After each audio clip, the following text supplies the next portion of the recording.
Masechet Meila Daftet, on commence, Bezrat Hashem, à la 4e ligne, Metiv Avoid Ishmuel, le Ravuna. Donc on a vu une marloquette, est-ce que le mitsouille de la Khatat Taof, c'est-à-dire le korban de Khatat Taof, quelqu'un qui fait un korban Khatat de volaille, on lui fait la médika, il faut lui casser la nuque, et ensuite, Azrikat Adam se fait de la manière suivante. Premièrement, il y a le sang qui est aspergé de la nuque cassée, qui arrive au misbéar, ce qui s'appelle la haza'a. Deuxième étape, c'est mitsui, qui veut dire presser le cou au misbéar pour restaurer le reste du sang sur le misbéar. Ce mitsui là en question, qui est donc de presser le cou au misbéar, on a là-dessus une marloquette à savoir est-ce qu'il est obligatoire ou facultatif. Et Ravuna avait dit dans le daf chet, dans le daf précédent, que le mitsui en question, il est facultatif, il n'est pas obligatoire. La Gemara maintenant vient l'objecter. Donc, Metiv Avoid Ishmuel, le père de Shmuel est venu objecter le Ravuna. Echad Khatat Taof vechad Ola Taof. Aussi bien une volaille de Khatat qu'une volaille de Ola. Chez Melakan ou Mitadaman, s'il leur a fait la milika et qu'il a pressé leur sang, Chutzlim Koman, avec une intention de le faire à l'extérieur, Pasoul Ven Bokaret. Le korban n'est pas soul automatiquement, mais celui qui va le manger ne sera pas chayav de karet puisque la pensée n'est que à l'extérieur et pas après son temps. Chutzlizmanan, mais s'il a pensé de le manger ou de le faire après son temps, ça devient pigoul, v'chayavin alav karet. Donc le korban devient pigoul, puisqu'il a une pensée de le faire après son temps, et on est chayav sur ce korban-là, karet. Ktanemiyat, on a enseigné cependant, mitzadaman, que une pensée au moment du mitsui adam, elle le rend pigoul. Donc on voit de là, que le mitsui adam est une étape essentielle dans le korban, dans la voda du korban, contre Ravuna qui voulait dire que ce n'est que facultatif. Répond la Gemara au motif là, vous me farez là. Lui, Avoid Ishmuel a objecté et lui-même a répondu à sa question. L'itidadin ktane. La braïta, il faut la lire.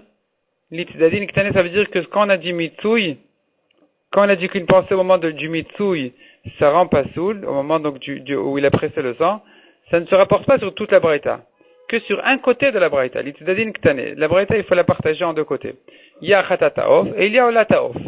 Donc à propos du korban Khatat Taof, qui lui a effectivement ces deux étapes, qui sont d'abord d'asperger l'haza, et ensuite le mitsui de presser, là-bas, la pensée ne rend pigoul, ne rend pas soul que si elle a eu lieu au moment de la melika ou de la haza'a. Mais pas au moment du mitsui, puisque le mitsui est facultatif comme ce que Ravuna l'a dit.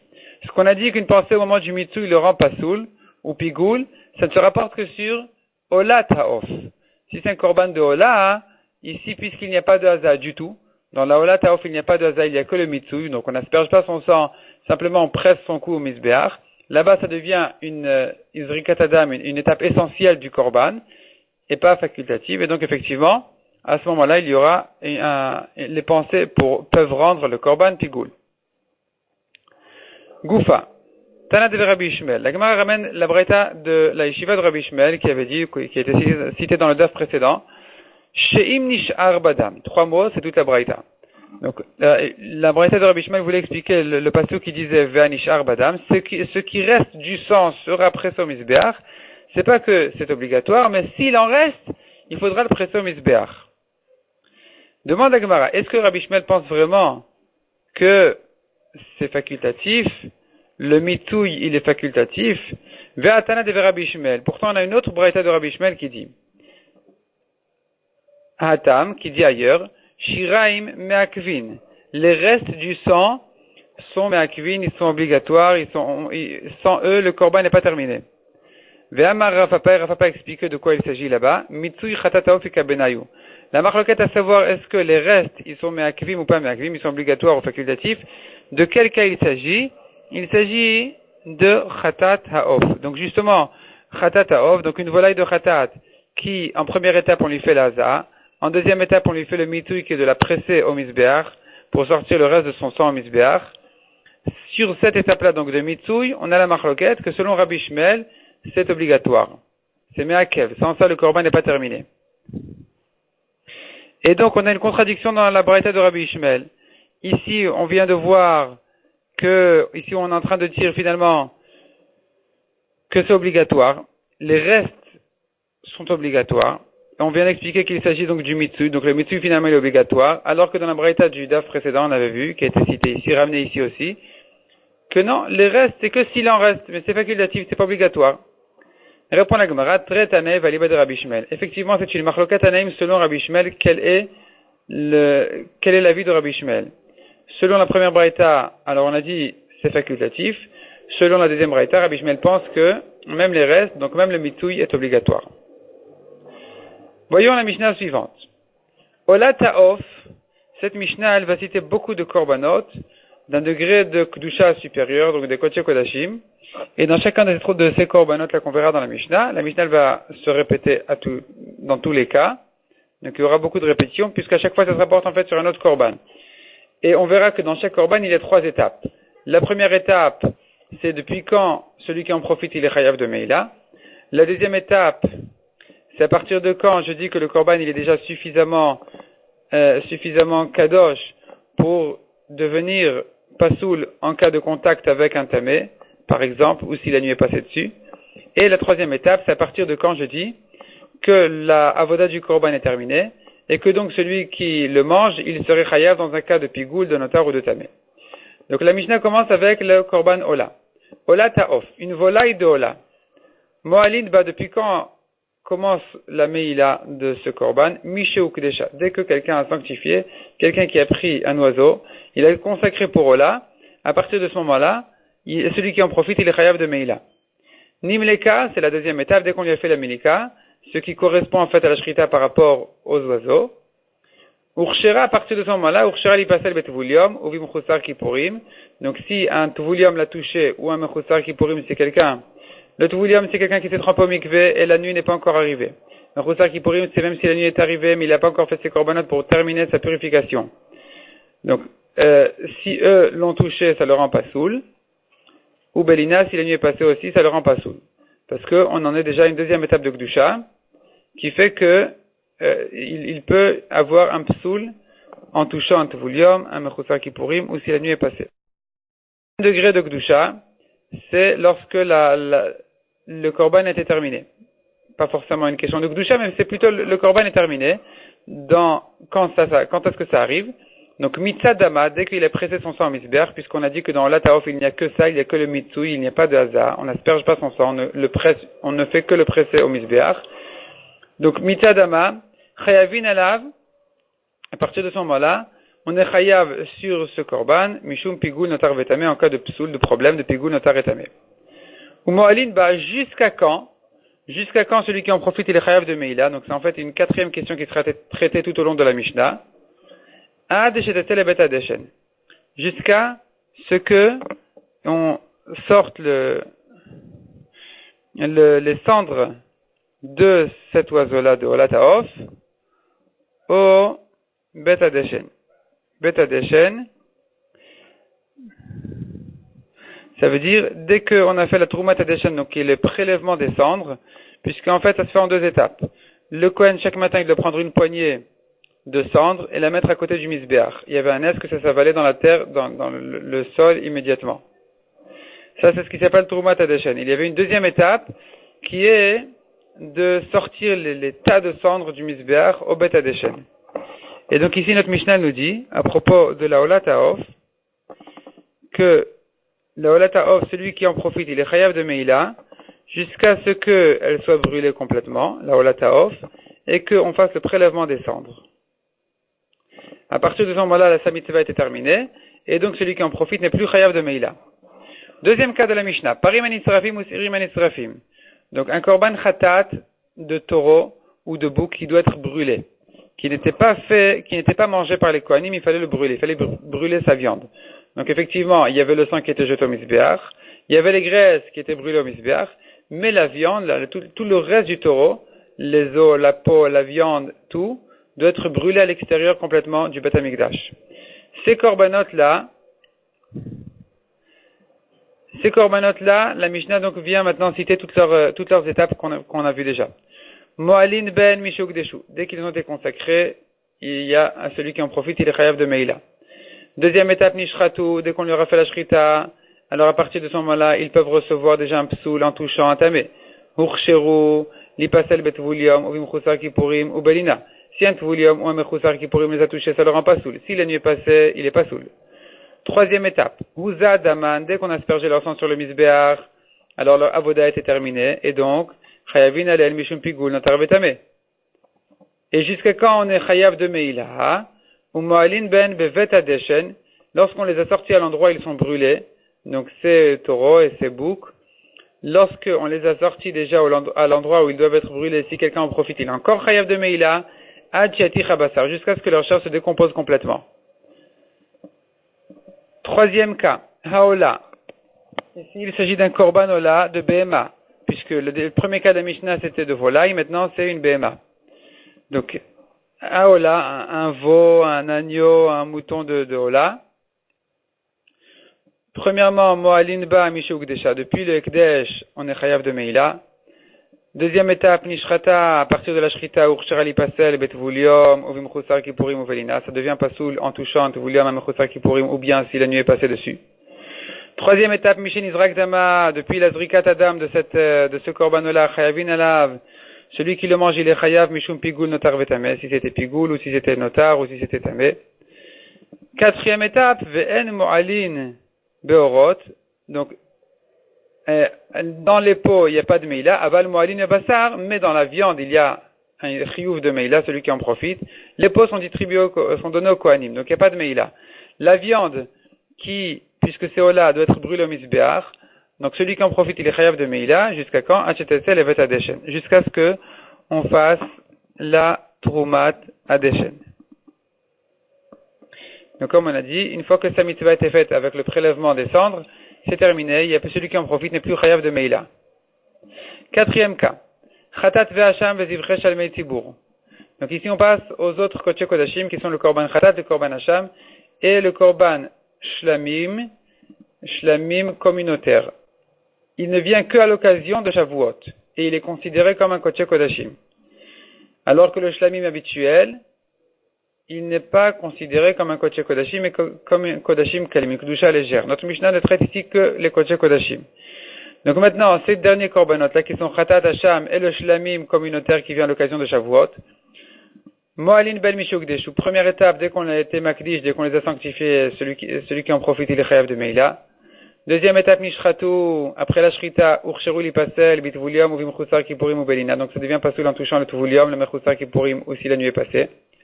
Troisième étape, nizrak daman, après la zrikat adam, chayavin alen mishum pigul notar vetame. Quatrième étape, en moalin babassar. Donc en ce qui concerne la meila, la viande, il n'y a plus de meila puisqu'elle est permise au kohanim. Aval moalin bemouren, tandis que les graisses ont un problème de meila. Celui qui en profite, il est chayav de meila jusqu'à quand? Ad shetzu le bet adeshen. Jusqu'à ce qu'ils arrivent au bet adeshen. Donc, comme on a dit, jusqu'à ce que on fasse le prélèvement des cendres. Cinquième cas de la Mishnah. Shte alechem, les deux pains de Shavuot. Moalin ben mishuk deshu. Dès qu'on les a sanctifiés, on n'a plus le droit d'en profiter. On est chayav de meila, celui qui va les manger. Karmou batanour. Deuxième étape. Dès qu'ils ont commencé à cuire au four, donc il y a déjà une croûte sur le pain. Urcheru, à partir de ce moment-là, ils peuvent déjà devenir pasoul en touchant les tmeim. Donc urcheru li pasel, bitvulium ou vimchusar kippurim. Si un tvulium ou un mechusar kippurim les a touchés, ils sont devenus pasoul, les deux pains. Rashi efface le mot belina, parce que même si la nuit passe dessus, ils ne deviennent pas pasoul. Au contraire, on les cuit avant Yom Tov de Shavuot et on ne les mange que le lendemain. Donc la nuit ne les rend pas pasoul. Velishrat alenet azevach. Et de même, une fois que le pain commence à cuire, on peut dorénavant faire la shrita du korban qui vient les permettre, qui les accompagne, qui sont les moutons. Nizrak daman shel kvasim, dès qu'on a jeté le sang au misbeach des moutons qui viennent avec ces pains-là, chayavin alen, dorénavant cette rikat adam, c'est la fin de la voda de ce pain-là. C'est ça ce qui vient en fait permettre le pain à être mangé. Donc maintenant tout est terminé. Dorénavant, celui qui les mange, il sera chayav en cas de psoul, mishum pigul, si c'était pigul, donc s'il avait pensé au moment de la shrita ou de la zrikat adam des moutons, il avait pensé de manger le pain après son temps ou le mouton après leur temps. Donc il a rendu pigoul, celui qui va le manger dorénavant il sera chayav de pigoul, il sera chayav karet. Notar si son dernier délai est passé, Vetame si c'est devenu tamé. Vn ben meila. Ici par contre, il n'y a pas de question jusqu'à quand il y a un chiyuv de meila, il n'y a pas de meila, c'est terminé. Puisqu'on a le droit de les manger. Les pains sont mangés par les kohanim, donc il n'y a pas de meila. Lechem apanim, 6e cas de la Mishnah. Lechem apanim, ce sont les 12 pains qui se trouvent sur la table dans le Echal toute l'année, de Shabbat en Shabbat. Moalin bo misheuk desha. Dès qu'on les a sanctifiés, il y a un chiyuv meila pour celui qui en profite. Deuxième étape, karam, batanour. Dès que ça commence à cuire au four, il y a déjà une croûte dessus. Urchar li pasel, bitvuliam, ou vimchusar kipurim. Et dorénavant, il devient pasoul en touchant un tuvuliam ou un mechusar kipurim. Ou les hisader al gabe ashulchan. Et on peut à partir de ce moment-là déjà les ranger sur la table. Karvoua bazichin. Les deux bazichin qui sont les deux bols de levona, qui est la partie du misbeach, donc qui vient en fait accompagner ces deux pains-là. Dès qu'on les a sacrifiés, dès qu'on les a brûlés au misbeach, chayavin alav, dorénavant on est chayav sur le pain, en cas de psoul, mishum pigoul, s'il était pigoul, si le pain était pigoul, donc il avait pensé à le manger après son temps par exemple, notar, si son temps est passé, vetame. Ve'en bo meila. Ici, il n'y a pas de problème de meila parce que le pain était permis déjà au kohanim. Hamenachot, les offrandes de farine en général, moalin ben misheuk deshu. Ici aussi, donc c'est le 7e cas de la Mishnah. Dès qu'on les a sanctifiés, celui qui en profite, il est chayav de meila. Kadshu bakli, dès que les menachot ont été sanctifiés dans leur récipient de kodesh, urcheru lipasel bituvulium. Dorénavant, ils ont une kedushat agouf, donc celui qui va si un tamé les a touchés, donc un tuvulium ou vimchusar kipurim, les a rendus pasoul. Ou belina, si la nuit est passée dessus, ça les rend pasoul aussi. Karavakomet, dès que la poignée de farine qui doit être brûlée au misbeach, elle a été effectivement brûlée au misbeach, à partir de ce moment-là, chayavin alav, donc sa avoda est terminée, et donc on est chayav sur cette minchala, mishum pigoul notar vetame, en cas de pigoul, de penser de le faire après son temps, de notar si son dernier délai est passé, vetame. Ve'en moalin beshiraim, il n'y a pas de meila, on n'est pas chayav de meila pour celui qui mange les restes de la mincha, au contraire, on a le droit de les manger. Aval moalin bakomet, tandis que la poignée de farine qui doit arriver au misbeach, eh bien, sur elle, il y a eu un chiyuv meila, celui qui va en profiter, parce qu'elle interdit à tout le monde. Jusqu'à ce que ça arrive au betadeshen, donc jusqu'au prélèvement des cendres, où là, donc dorénavant, il n'y a plus de meila. La Gemara ramène un nouveau cas. Itmar. Hanena me efer tapuach shel gabe mizbeach. Quel est le digne de quelqu'un qui a profité des cendres, qui étaient ramassées sur le tas, donc Hanena, celui qui a profité, me efer des cendres tapuach shel gabe mizbeach, du grand tas de cendres qui était sur le mizbeach. Quel est son digne? Rav amar en moalin bo ve Rabbi Yochanan amar moalin bo. Donc nous avons une machloket entre Rav et Rabbi Yochanan, s'il est chayav de meila, oui ou non. Et la Gemara vient préciser. Ifne trumat adeshen, avant le prélèvement des cendres, koule alma le pligé de moalin bo. Tout le monde est bien d'accord qu'il est chayav de meila, puisque la mitzvah n'a pas encore été faite. Qui pligé lachar trumat adeshen. La discussion entre Rav et Rabbi Yochanan, elle est après la trumat adeshen, après le prélèvement des cendres. Rav amar en moalin bo arena sa mitzvato. Rav pense que puisqu'on a déjà fait le prélèvement des cendres, donc je répète, le prélèvement des cendres, c'est la mitzvah que le Kohen doit faire chaque matin, en prélevant une poignée de cendres et en la mettant à côté du misbeach. Rav pense que puisque cette mitzvah a été faite, c'est terminé, il n'y a plus de meila.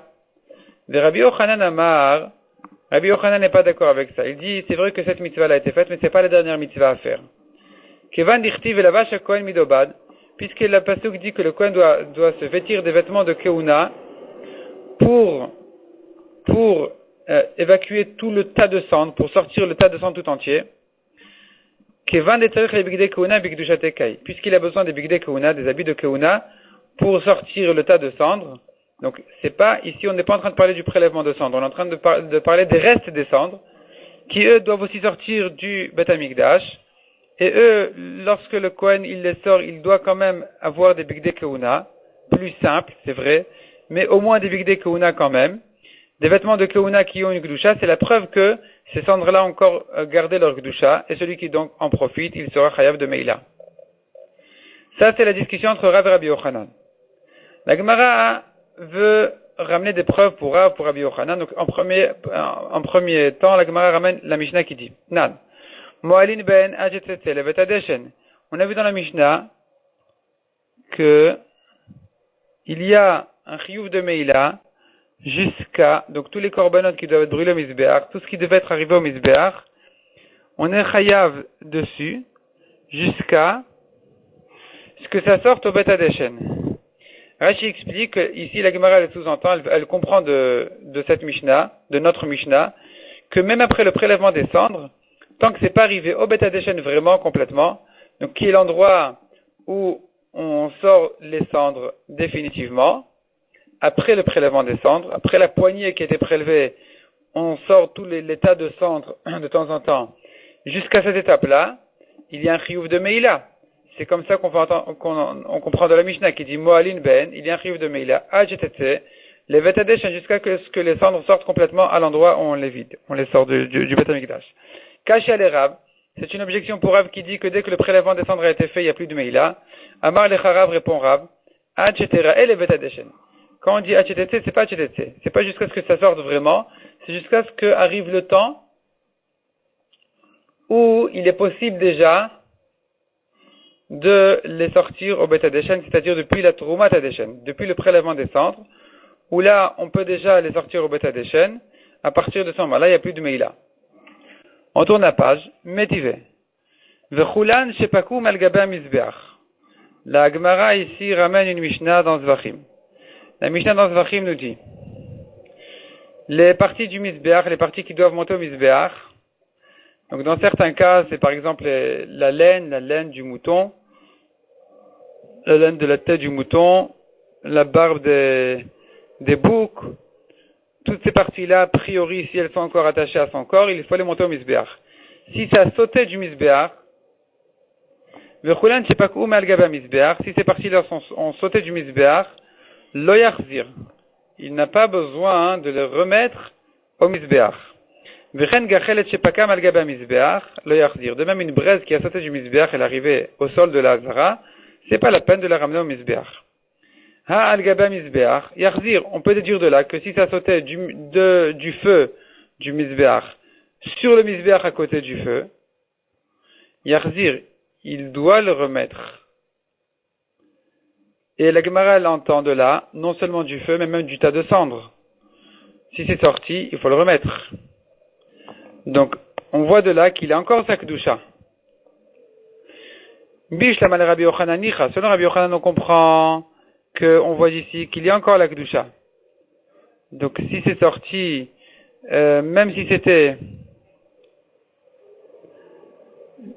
Rashi explique qu'il s'agit d'un cas spécial ici. La Gemara, elle comprend que ça concerne même le cas où la braise, elle a sauté du tas de cendres vers le feu du Mizbeach, et ensuite, donc elle est tombée plutôt, disons comme ça, elle est tombée du tas de cendres, et elle est arrivée au feu de la maracha, du Mizbeach, ensuite elle a sauté, cette braise, elle a sauté du feu, elle a sauté au sol, c'est là on a dit qu'il n'y a pas besoin de la ramener au Mizbeach, mais si elle avait sauté sur le Mizbeach lui-même, il faudrait lui la ramener au feu du Mizbeach.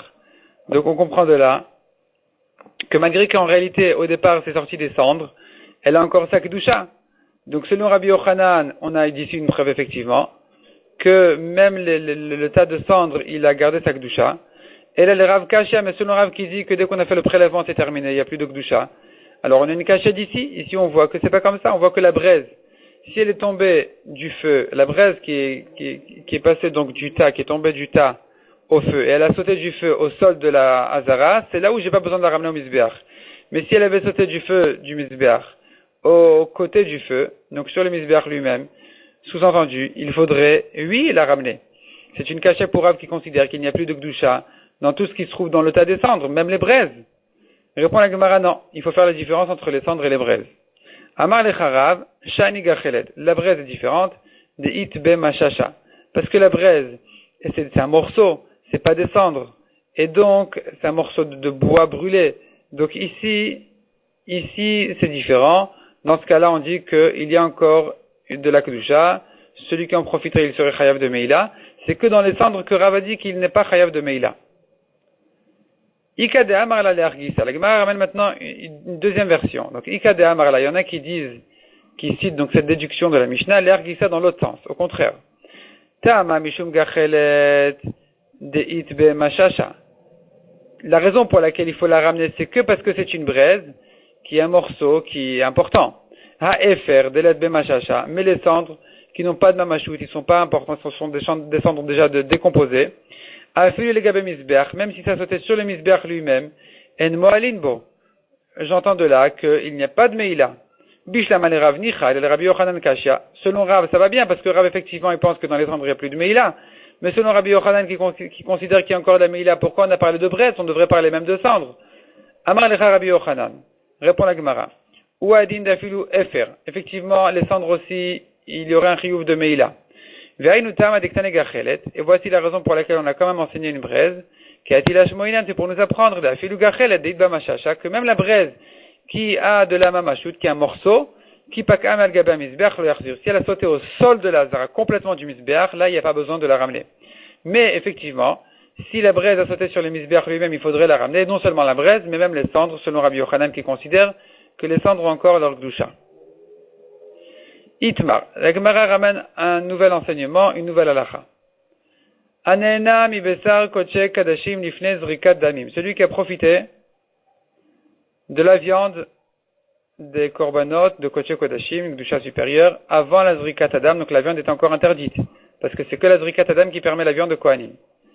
Ou bien, ve'emure kadashim kalim le'achar zrikat damim. Les graisses des kodashim kalim, qui sont destinées donc au misbeach. Donc après la zrikat adam, ils sont dorénavant destinés au misbeach, celui qui en profite, il est chayav de meila. Donc il s'agit de quelqu'un qui a fait meila.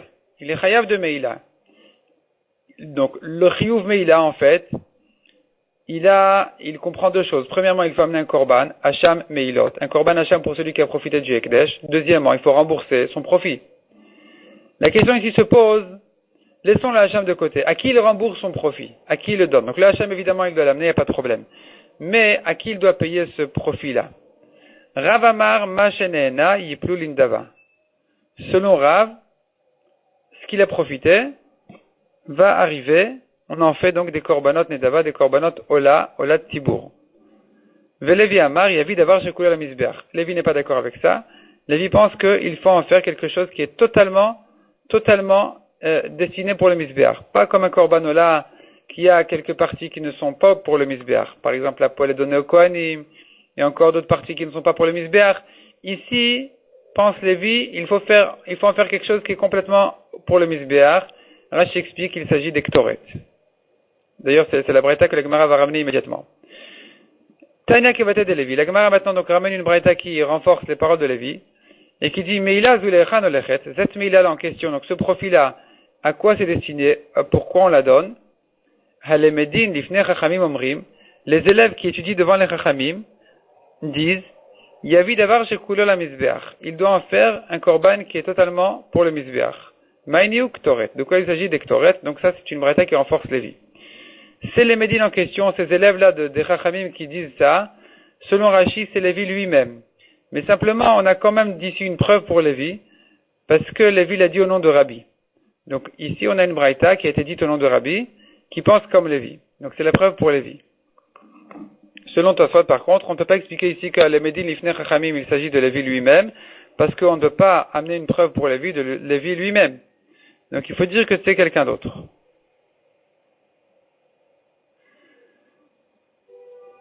Tosfot ramène encore une preuve, c'est qu'on n'a jamais vu Lévi cité dans une braïta. Donc selon Tosfot, les Médine Lifnei Chachamim ici, c'est une braïta de Tanaïm, c'est pas Lévi du tout.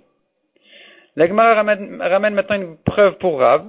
Rav qui disait que cette meila, il faut en faire une nedava tzibour, yiplu lindava, on en fait un korban ola. Tanya kevate de Rav, donc on a une braïta comme Rav. Haneena midme chatat ou midme hacham, celui qui a profité de l'argent qui était destiné pour chatat ou pour hacham. Achelo karva chatato, avant d'avoir sacrifié son korban chatat. Yosif, il doit ajouter sur l'argent qui a déjà été destiné pour sa khatat, donc il en a profité que d'une partie. Maintenant, il doit rembourser ce qu'il a de son profit, en ajoutant un cinquième. Veyavi khatato. Et maintenant, il amènera donc de ce qu'il y avait, de ce qui restait après sa meila, et de ce qui était remboursé ensuite pour sa meila, il en fait de tout ça, il en fait un grand korban khatat. Ve'atelo karva hashamo. Si il en a profité donc de l'argent qui était destiné pour son korban hacham, Yosif veyavi hashamo. Il doit ajouter sur ce qui est resté et en faire un gros hacham.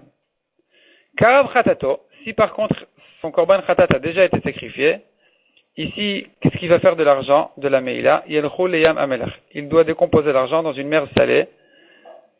Kvar karav hashamo. Et si son korban hacham a déjà été sacrifié au moment où il est venu rembourser sa meila, Yiplu lindava. Cet argent-là sera donné pour des holotes de Nedava. Hanena mikoche kadashim lifnei zrikat damim. Autre cas dit la Braïta ici, celui qui a profité des koche kodashim avant la zrikat adam, vemure kadashim kalim lachar zrikat damim, ou bien des graisses des kodashim kalim après la zrikat adam. Donc dans ces parts-là en question, il y a un problème de Meila. Celui qui a profité de la viande des Kodesh Kodashim avant la Zrikat Adam, elle n'a pas encore été permise au Kohanim. Ou bien des graisses des Kodashim Kalim après la Zrikat Adam, c'est déjà destiné au Mizbeach. Donc il est Chayav de Meila. Qu'est-ce qu'il en fait? Mashenena Yiplu Lindava. Ce qu'il a profité sera donné à Onedava pour en faire des korbanot Olat Tzibour. Donc c'est là, dans ces mots-là, qu'on a la preuve pour Rav. Ici on voit clairement celui qui a profité, qui a fait Meila, il est Chayav. Qu'est-ce qu'on en fait? On n'en fait pas des Ktoret. On en fait des holot nedava. La Braïta continue et dit, Kol korbanot à misbeach, le misbeach. Celui qui a profité d'un korban qui était destiné au misbeach, son remboursement sera donné au misbeach. Korbanot kodesh bedekabait, le bedekabait. Il a profité de ce qui était destiné aux frais de construction, de réparation du Bet Amikdash, eh bien son remboursement sera donné aussi au bedekabait. Korbanot tibour, le nidva tibour. Si il a profité d'un korban tibour, il doit le donner à un korban tibour, pour des nidva tibour, un korban nedava, un korban facultatif de tibour communautaire. Et la Gemara constate que nous avons ici une contradiction dans la Braïta. Agufa kashia. La Braïta, elle est kashia en elle-même. On a dit au début, Achelo karva chatato, Yosif veyavi chatato. S'il n'a pas encore fait son korban chatat, qu'il est venu rembourser sa meila, eh bien, il ajoute sur sa bourse et il en fait un gros khatat. Mishe karva khatato, mais si sa khatat a déjà été faite, yelchou leyam amelach. Ces pièces qui servent de remboursement de Meila seront perdues au yam amelach. Vektane, et ensuite on a enseigné, kol korbanot amizbeach. La mizbeach, celui qui a profité de n'importe quel korban du mizbeach, son remboursement sera donné au mizbeach. Veloshna, sous-entendu, il n'y a pas de différence, de irpur baalim, dans le cas où le propriétaire a déjà fait sa kapara, veloshna echad elo irpur, et avec le cas où le propriétaire n'a pas encore fait sa kapara, dans tous les cas, il doit rembourser sa meila, et on en fait donc un korban de olat nedava. Donc c'est contradictoire parce qu'au début on avait dit que s'il avait déjà fait sa kapara, il faut perdre l'argent, et dans la sefa on dit non, il ne faut pas perdre l'argent. Au contraire, il faut en faire de olot tibour. Répond la Gemara, Reisha Rabbi Shimoni de Amar, Kol Chatat Shekipru Baalea Tamut. Veseifa Rabanan. C'est peut-être la fin de la question en fait. La Gemara demande, il se trouve donc que la Reisha qui considère qu'une fois que la Chatat a été faite, on ne peut plus rien faire de l'argent de son remboursement, il faudra le perdre. Ça va comme Rabbi Shimon qui considère que toute Chatat dont le propriétaire a déjà fait sa kapara, elle doit mourir. Donc ici aussi, une fois que la kapara a été faite, l'argent qui vient ensuite pour cette ratat en question sera perdu au Yam HaMelach. Donc la Reisha va comme Rabbi Shimon. Le Seifa Rabanan, tandis que la Seifa qui dit que non, dans certains cas c'est pas comme ça, on peut quand même sauver l'argent et en faire un korban tibour.